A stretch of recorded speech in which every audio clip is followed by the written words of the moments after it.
I had postpartum depression and I didn't know I had it.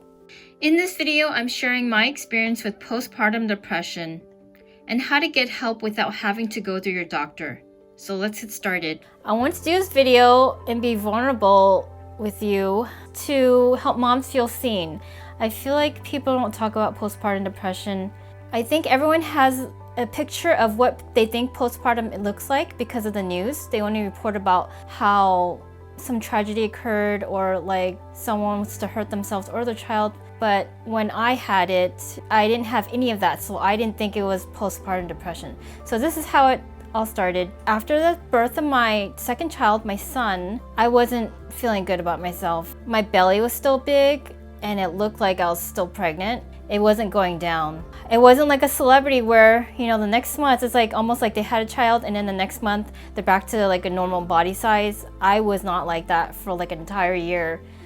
So I was struggling with my weight, not happy about my self-image, and people commented on it. So people like a relative, a receptionist at a doctor's office, they commented on how I gained weight. And it's like, dude, I just had a baby. It's like a month or two right after I had a baby. Actually, a couple people. So it was 3 older Chinese women commenting about my weight. And if you know the Chinese culture, they're really obsessed about weight, about being thin. You're too skinny, you're too fat, you're never like the right size. There's an obsession in their minds about it, like the older generation. Hearing that from 3 different women commenting on my weight right after I just had a baby, like a month or 2 afterwards, it was almost confirming like what I felt about myself. I didn't feel good, I didn't look good, there's something wrong with me, and I was depressed. I mean, I didn't think I was depressed. I just wasn't happy with my size. At the same time, I'm taking care of my son and not getting enough sleep. I'm just, constantly feeding him and putting him to sleep. There was one time where I just slept for an hour and I had to wake up and drop my daughter off to school. So it was a crazy time, and of course I'm not gonna lose weight. I mean, like, who can focus on that when I was just focusing on surviving. I was trying to focus on trying to get enough sleep, trying to keep my baby alive, trying to take care of my daughter. It's like, there's so many things that are happening in those like first 6 months of having my son. And then I started having these thoughts that were circling, like they're looping, same thought all the time, just looping like a broken tape recorder or broken record, if you know what records are. It was just like a looping track in my head, the same thought over and over again, and then my life was in the background. So this thing, my thought was in the foreground, like looping over and over again, and I couldn't stop it. I didn't know how to stop it. And then my regular life, everything was just in the background of my thoughts. So it's like I was never really present. And one day I said something really weird, really like out of character, and I said it to my husband, and he was like shocked, like what I said. It kind of like set him off, and that's when I knew something was wrong. Like, I didn't know anything was wrong until that moment happened. And I had to talk to several friends. A couple of my friends said, maybe you have postpartum. And I was like, what? I don't have postpartum, because I didn't have what I saw in the news. I didn't want to hurt myself. I didn't want to hurt my child. So it was like, it's not postpartum. But then I started to think, what's happening might not be normal. I'm like, I have these thoughts and I can't stop the thoughts. They just keep going, and then there's no way that I can actually help myself. I couldn't find a way out of this. I wanted those thoughts to stop, but I couldn't. So to clarify, the thought was not something harmful, but it was something uncharacteristic of me. It was almost like I had a dark gray cloud over my head all the time, and I couldn't think clearly. I couldn't be present. So I listened to my friends, and I started seeing a therapist, and she said, you have postpartum depression. And I was like, what? Because I thought it looked like a certain way, but apparently it doesn't have to look like a certain way. It could just be if you're having looping thoughts that could be a sign of depression as well.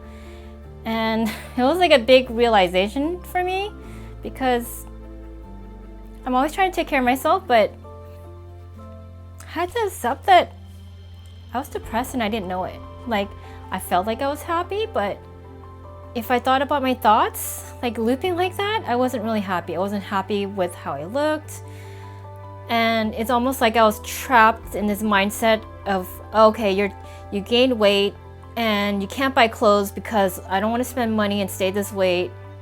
So I'm trapped wearing maternity clothes. That's the only clothes that fit me. So I was just wearing maternity clothes when I dropped off my daughter and picked her up from school. And maternity clothes are not very flattering. They accentuate your tummy.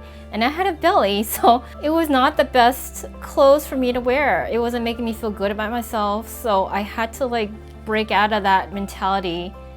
After I started seeing a therapist, I had to accept myself for where it was. I was the heaviest I've ever been my whole life.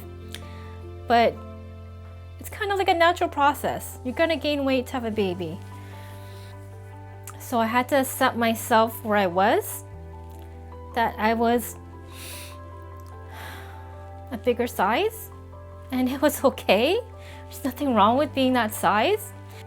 So I gave myself permission to buy new clothes that just fit the size I was at that time, and just let go of the notion that I had to be like a certain number size. I had to be like a size 8 or something, or size 6. I had to just let that go, and I came to the realization that size doesn't really matter. I don't have to be a certain number. People aren't going around with a measuring tape measuring you and being like, oh, you're not a size 6, then oh, you're ugly. It's not like, it doesn't work like that. It's like I had to like change how I thought about it. Like, people don't even know what size you are. I mean, when you look at people on the street, you don't know. And it doesn't really matter. No one's thinking about what size you are. All that matters is how I felt about myself. And I had to just start accepting it. Just start being, it's okay. I'm okay. It doesn't matter what those women said. Because what they said has to do with them. I mean, they have this crazy obsession with weight. So it has nothing to do with me. So once I let that go, I was able to start healing and just start exercising on my own, just naturally exercising. I didn't diet. I just started just walking to pick up my kids at school, just being easy on myself. And I continued therapy. And you know, as soon as I went to therapy, I stopped having those looping thoughts. Like, it stopped.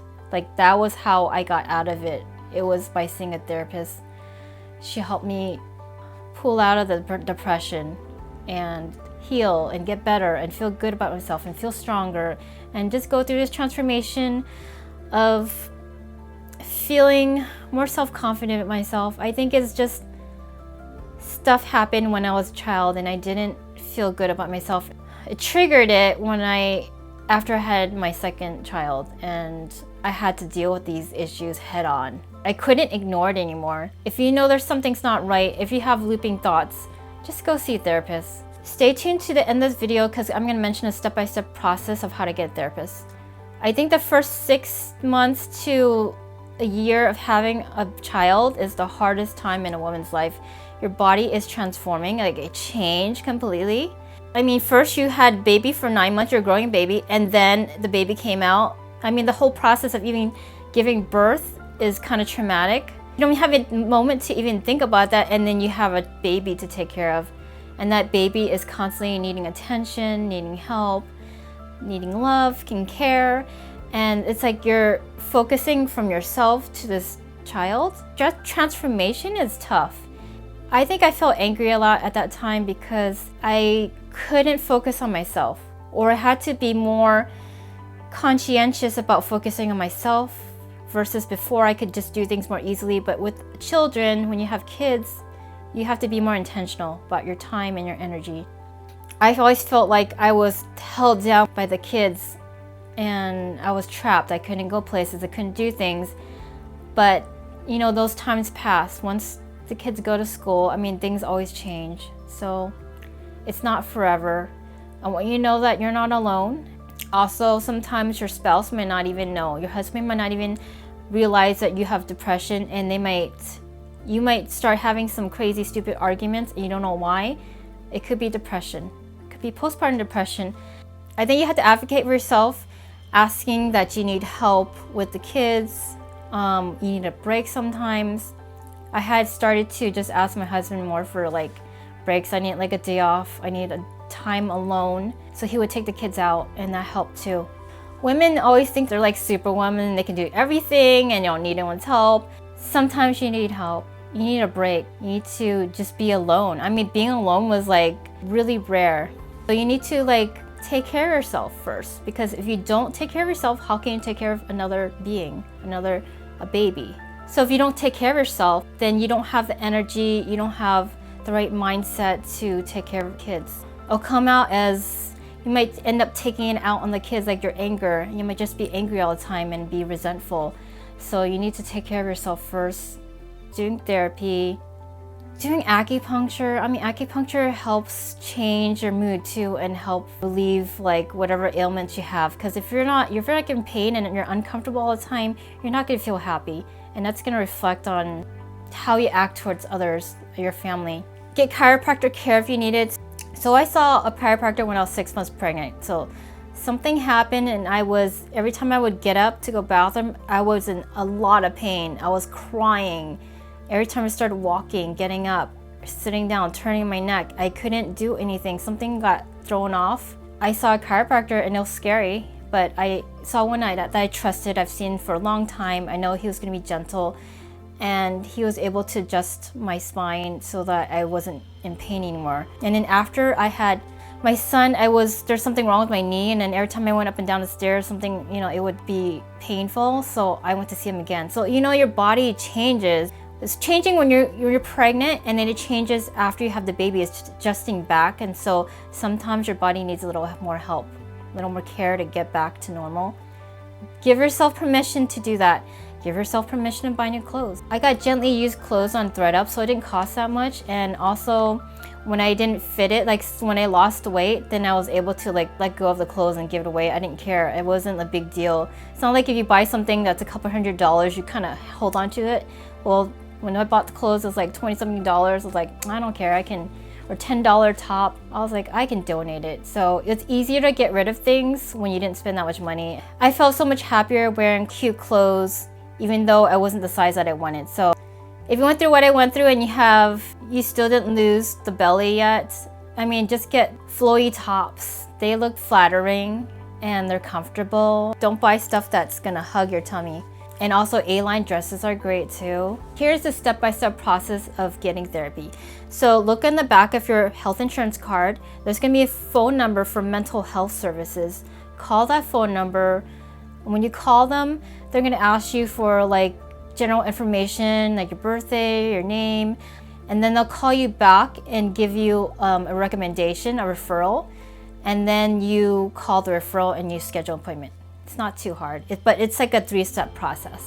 I hope that my experience helps you normalize that a lot of women get postpartum depression. They just don't talk about it. And it's okay to get therapy. I think there's a lot of resistance towards therapy because people think there's something really wrong, I'm crazy. So therapy is for everyone. It's not just for crazy people. Everyone has had trauma in their lives, and a therapist is a professional that helps you resolve that trauma. Talking to your friends is not the same because they're not trained to help you heal from the trauma or diagnose you or point you in the right direction on what to do. A therapist is someone trained to do that. I think what they do is valuable and helpful, and they become your cheerleader because they're going to see you go through these changes and help you get better. So the goal of therapy is get to the next level of just getting out of this looping mindset, getting out of the same circling thoughts. So that looping thought is that a signal from your body that something is wrong. Your body wants you to deal with something, to face something. Something's wrong. That's why it keeps reminding you, hey, something's wrong here. So when you get help, you kind of like, it will help you get to the next level of healing and just get to a happier place. Get to a better place where you can shed the layer of trauma. And once you shed the layer of trauma, my gosh, the world is open for you. I mean, like, Once I got through that, I was able to see things differently. By talking to a professional where they don't talk to anyone else, like they just hold your secret, your pain, it helped me let go of that stuff. I told somebody and then I kind of like shed it. It was like decluttering your mind. So therapy is helping you to declutter your mind so that you can move to the next level. And you don't have to go to therapy forever. It could just be a couple months or a year. So when you don't get help, then you're gonna rely on like unhealthy habits, like shopping addiction or alcohol or seeking unhealthy attention. There's just so many things can happen where if you don't get help, you go down a darker path. I don't want that for you. I want you to go to the healthier path and get better. What's important for me is that you get help. So if you have any questions, leave me a comment below. I'll answer it. See you next time. Bye.